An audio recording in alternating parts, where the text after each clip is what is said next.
전병헌 청와대 정무수석이 검찰의 수사망에 올랐습니다. 적폐청산에 집중하던 검찰이 현 정부의 핵심 인사, 살아있는 권력, 핵심 인사의 주변인을 상대로 수사에 나선 것은 이번이 처음입니다. 한때는 게임계의 대통령이라고 불렸던 전병헌 수석인데요. 자, 그의 발목을 잡은 측근 비리가 새 국면으로 돌아가고 있습니다.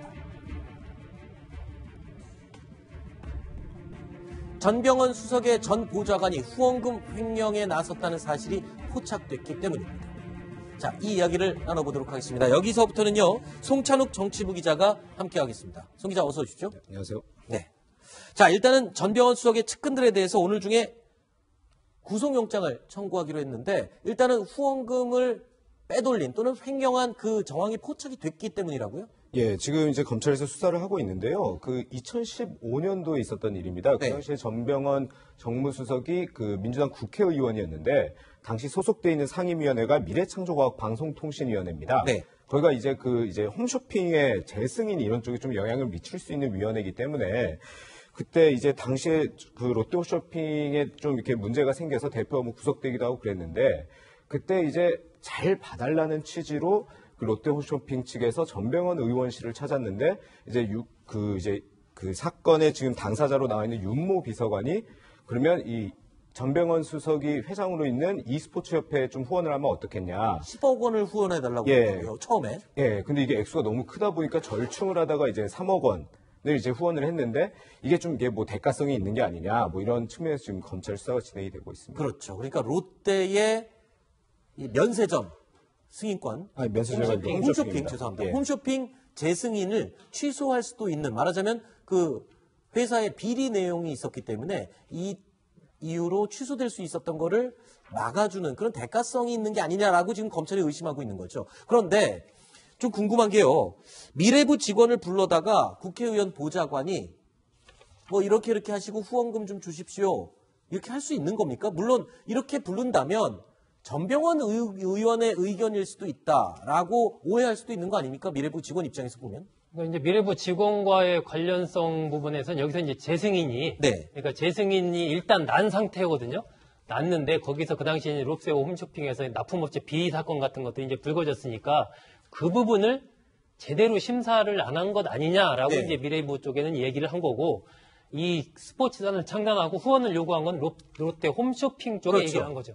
그래서 이제 얘기를 하다가 아예 하나 스포츠단을 창단을 하는 게 어떻습니까? 했는데 그건 비용이 너무 크니까 롯데 홈쇼핑 측에서는 그러면 그건 좀 어렵고 우리가 한 3억 원 정도를 후원을 하는 것으로 이렇게 좀 하면 어떻겠습니까? 해서 이제 됐다는 얘기인데, 일단은 이렇게 뭐 보좌관이나 비서관이 부처 직원들과 만나서 여러 가지 자료 협조 요구나 뭐 이런 그거는 이해하죠. 예, 이런 기업 사람들을 불러다가 딜을 하는 게 흔한 일이냐는 거죠. 이런 일은 흔치 않죠. 그렇죠. 예, 흔치 않고 또 이번에 그러다 보니까 이제 후원금이 3억이라는 돈이 적은 돈이 아니지 않습니까?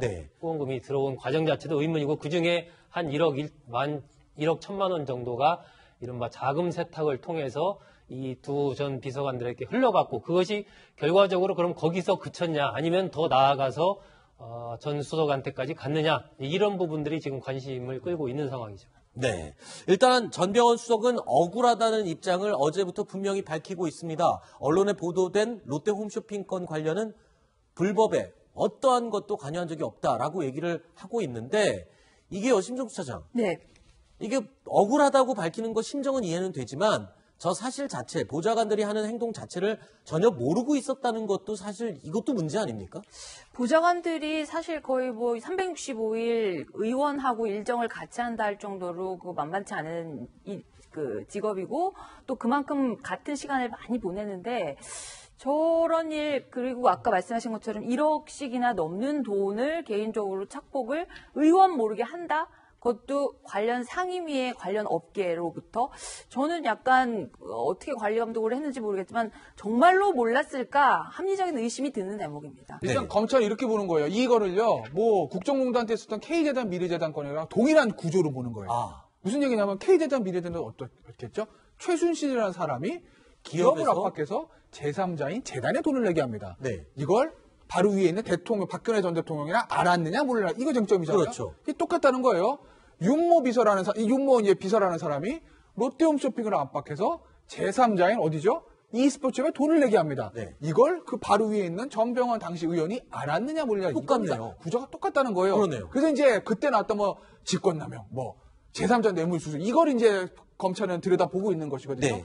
그러니까 전병헌 당시 의원이 이걸 알았을까 몰랐을까. 네. 저도 궁금합니다. 측근의 후원금 횡령 의혹이 이 전병헌 수석에게 과연 연결이 됐는지, 그 돈이 흘러갔는지, 아니면 그 사실을 알고 있었는지 여부가 굉장히 중요한데, 그런 의심을 할 수밖에 없는 이유가 있습니다. 왜냐하면 전병헌 수석이요, e스포츠 협회에 대한 남다른 애착을 갖고 있었습니다. 과거 발언 들어보시죠. 견직 허가가 청와대에서 있었습니까? 국제 e스포츠 연맹은 그 비영리 기관일 뿐만 아니라 국제 기구이기 때문에 겸직 허가를 하는데 특별한 문제는 없다라는 법률적인 해석을 제가 청와대 정무수석으로 들어가면서 한국 e스포츠 협회라는 국내 기구는 겸직을 하지 않는 것이 좋겠다는 판단에 따라서 거기는 사직을 했고. 자, 이런 상황까지 왔는데 이 청와대 측에서는요, 전병헌 정무수석 측근 수사에 대해서 별다른 반응을 보이지 않고 있습니다. 살아있는 권력 청와대를 향해서 검찰이 칼끝을 겨누고 있는데도 반응이 없다. 글쎄요. 그래서 한간에서는 이런 추측이 나오고 있습니다. 청와대 내부에서 어떤 알력 다툼이 있었고 거기에서 전병헌 수석이 밀린 게 아니냐. 이런 기사가 한 언론을 통해서 오늘 또 나왔습니다. 글쎄, 권력 내부에 어떤 암투, 알력이 있다라는 얘기가 나왔는데 저는 뭐 그 가능성을 그렇게 높게 보지는 않습니다. 네. 근데 이 사안 자체가 제가 기억하기로도 한 최소 2년 아니면 3년 전에 이미 어느 정도 나왔던 사건이거든요. 네. 이 사건 자체가.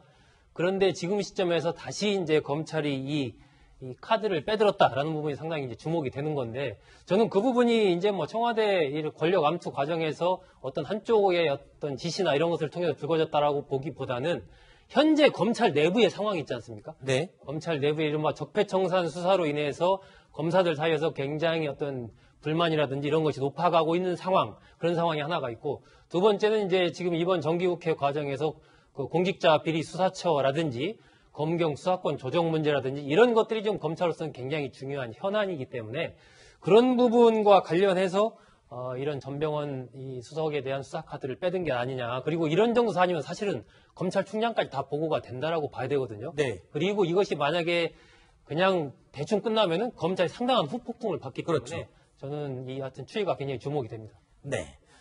여권 관계자는 이 전병헌 수석 측근을 둘러싼 수사에 대해서 혐의를 입증한 증거를 가지고 있는 것 같다라고 언급하기도 했습니다. 개임 대통령 전병헌 수석의 발목을 붙잡은 것은 측근 비리뿐만이 아닙니다. 어제 저희 뉴스탑10에서도 잠깐 소개드린 바 있는 내용인데요. 개임계 농단의 주범으로 전병헌 수석의 이름이 오르내리고 있기 때문입니다.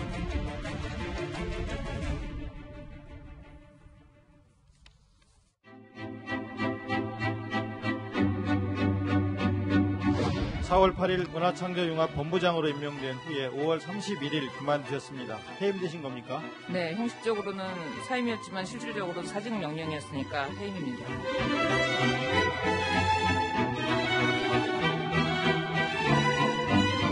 해임 사유는 뭡니까? 대통령께서 아침에 전화하셔서 내려보내라 라고 말씀하셨다고 전하셨습니다.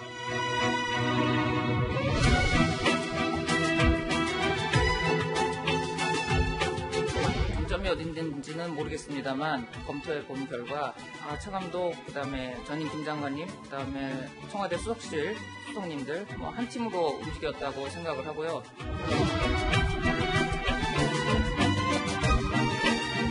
이 정권이 교체됐음에도 불구하고 누군가가 그걸 잡고 있는 사람이 있는 겁니까? 모 정치인의 친척을 빙자한 사람과 그다음에 그의 지인들.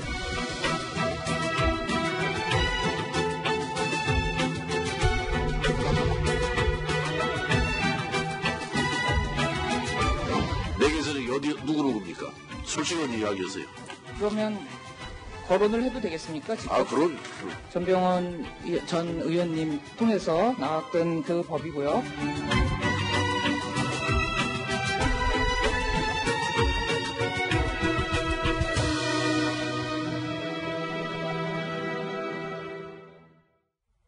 자, 국정감사장에서 게임계 농단의 주역으로 청와대 정무수석 전병헌 수석의 이름이 언급이 된 겁니다. 자, 그런데 공교롭게도요, 이 문제를 직접 거론하고 같이 꺼낸 사람이 민주당의 손혜원 의원입니다. 여당 의원이 지금 현 청와대 정무수석이 게임계 농단의 주범이다라고 주장하는 내용을 직접 꺼내서 언급을 하고 같이 맞장구를 쳐줬거든요. 잠깐, 이거는 지금 손혜원 의원이 본인이 그 전병헌 의원이라는 거를 알고 얘기를 한 것일까요? 아니면 모르고 얘기를 한 걸까요?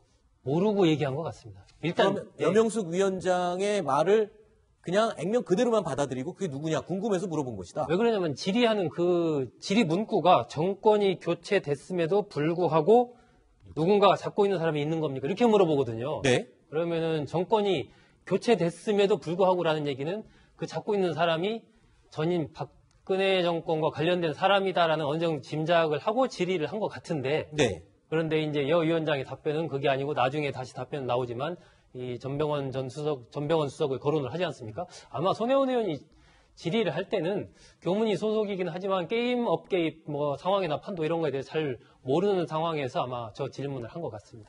그러면 손혜원 의원이 여당 의원으로서 청와대를 향한 공격의 칼날에 같이 앞장서서 지금 공격을 하게 된 그렇게 된 셈인데 지금 이 사건 이후에요. 지금 여명숙 위원장이 도대체 어떤 인물이냐라고 궁금해하시는 시청자가 많은 것 같습니다. 김태현 변호사님.